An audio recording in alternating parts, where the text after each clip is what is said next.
Now that we are familiar with the two essential tools, the pencil and the brush tool, I am going to now attempt to draw over these sunglasses.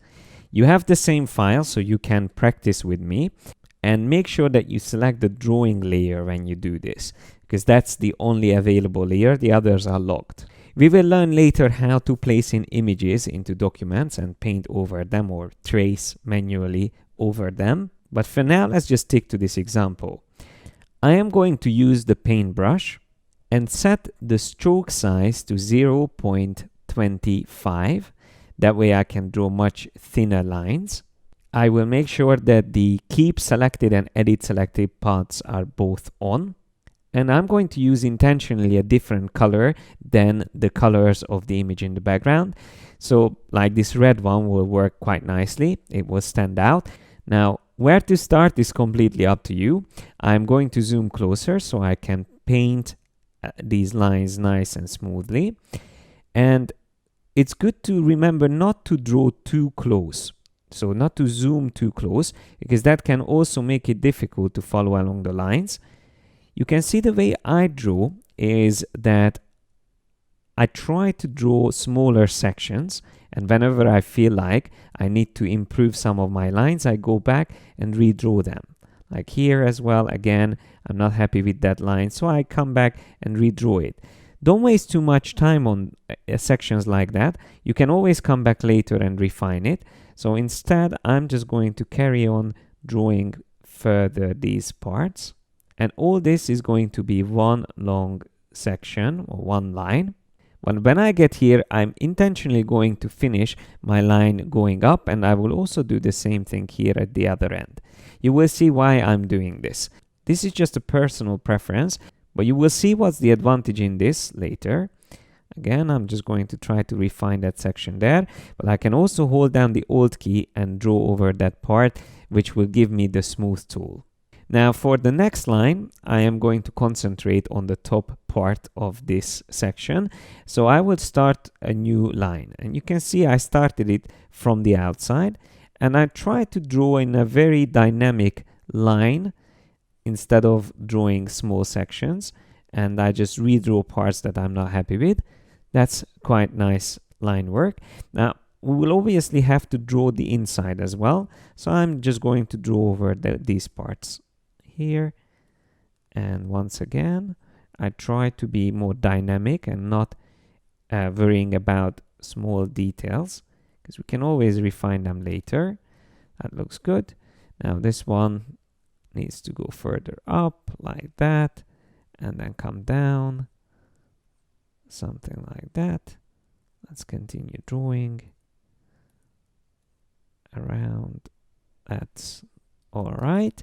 Now we can also draw this line here in the background, so let me just start drawing it and then continue. This is going to give the depth for our shades. That's it. We go up and then finish our line there. Now again, we can refine it here if we want to. I can also use the smooth tool, and that will work. Okay, now we can draw the other line here. When a line is very straight, you can even cheat. Holding down the shift key, you can draw a straight line, and then you can just move it into position and use the rotate option. Now there is the rotate tool. You can select that and click on the point which you want to maintain, and then the rest of this shape is going to rotate around that point. Now it's nicely placed there, and we can even duplicate this. Holding down the Alt key, we can copy paste it onto the other side, and even this bottom line here can be used.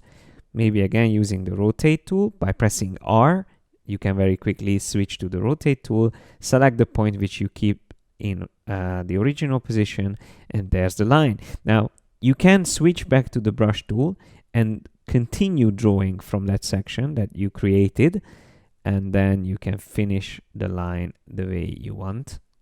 And then again, I hold down the Command key or Control key to select another line. Again, continue drawing that. Once again, try to finish it. Do the same thing with the other one. Finish it up there. And then we can also draw another line just to close it off. And then we need one more line. So I'm just going to draw that additional line like that. Now, why did I draw these sections in such a messy way? You will see at the end. So let's just quickly finish this off. I'm going to now start drawing from here. And I'm not even going to bother about the straight line in this case. I just draw it very quickly. There's one. I could even continue in the other way. This shape can be all in one line, because I can see the whole section like that. And then the next line, I will start from here and draw it. If you are drawing the opposite direction, sometimes your hand might not work as precisely as it would in the other direction. So you might want to switch directions if you ever feel like it's not following it the way you wanted.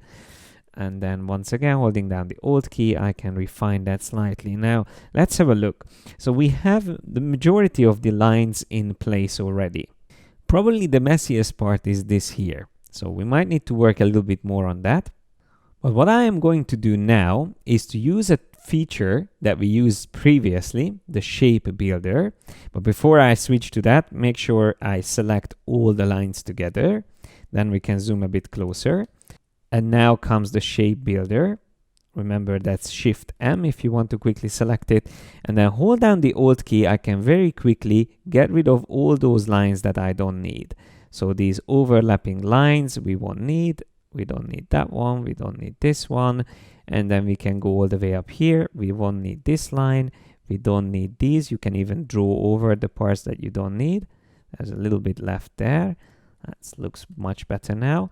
And we can do exactly the same thing here. Just remove the ones that you don't need. Again, Alt click on these one by one, or you can just also hold down Alt and draw over all the sections that you don't need. And then I think that it is it. Maybe that one there needs to be deleted as well. Now, this is one of the many ways you can draw in Illustrator. And let's see the drawing without the image in the background. Now, if you find any parts that you don't like this one here, I'm not entirely sure why it ended up looking like that. And if I'm not happy about the line, I can also just delete it and use again the brush tool and just draw another line that looks better. Okay, I just simplified it a bit. That looks still fine. And the only thing missing is the three-dimensional aspect of the actual glass parts. So I'm going to use the brush tool again, and I will draw over these parts here now, just using my imagination. I don't even need the reference anymore, like that. And once again, to make sure that these lines all match up, I'm going to use the shape builder, select everything, hold down Alt, and just quickly get rid of those overlapping parts. I intentionally draw those overlapping elements so I can see that it's completely matching and all the lines are closed. Now still, of course, I can always select parts of it, and if I'm not happy how it looks, I can redraw it. So that's the amazing thing about Illustrator, that it's very easy to do that. And I could even select the whole thing all together and go into the Object, Path, Simplify option, which might not work perfectly in some cases. So you might want to be a bit careful with it. And instead of going all the way down, that might mess up the drawing, but it can also create a quite abstract result. I'm going to keep it around 80%. Let's just see how that looks. Okay, some parts looks better, some parts are actually worse than before. But yeah, it nicely improved sections of it. So I'm going to actually accept this and I'll click OK. You see I use 91%, so it's quite close to the original, but there is quite a big difference in the amount of anchor points. I used 148 in my drawing, but Illustrator managed to simplify it down to 75 points. Now, less anchor points is most of the time an advantage. So you might want to use this simplify more often if you've never used it before. And I'm going to change the color of my outlines to black. Now we achieved a quite nice line work, But there's another great technique that I use normally to create a thicker outline. So once I have my object, I want to have an outline. And I'm going to do that quickly here. So I select the whole shape. And I intentionally do this on the side, so I copy it, holding down Alt, click and drag. And once we have our copy, there's actually many different ways of doing this, but we need to fill this in completely.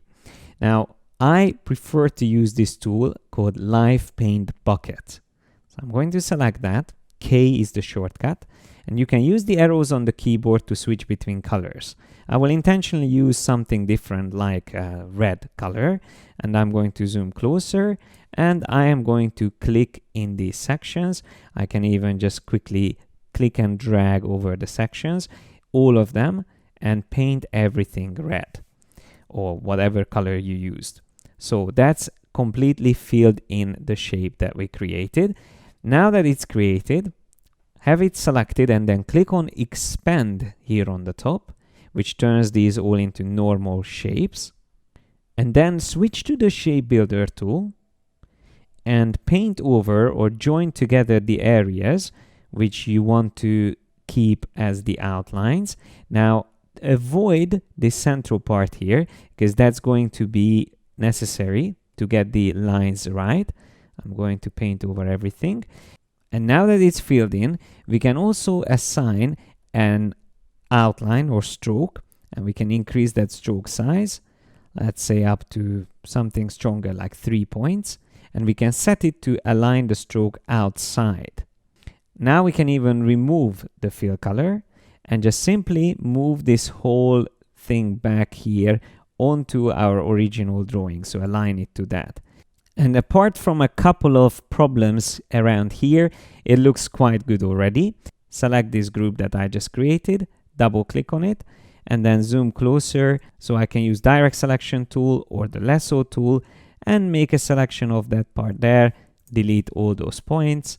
I can also do the same thing here, delete them, and that's the majority that was visible.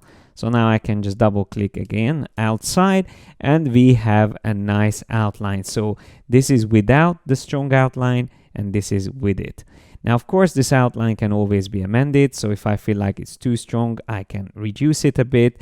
And then last but not least, we can draw a little bit of shading on the glasses or like a reflection by using again the brush tool. But for this, make sure you double click on it and turn off the keep selected and edit selected paths. Otherwise, it's going to redraw the lines when you draw them too close to each other. So I can start drawing the lines, and it's like a bit of a shading that we add on this section here. You can always have the lines a little bit closer. And don't forget, we can also delete the ones that go too far. So I will go over this section again.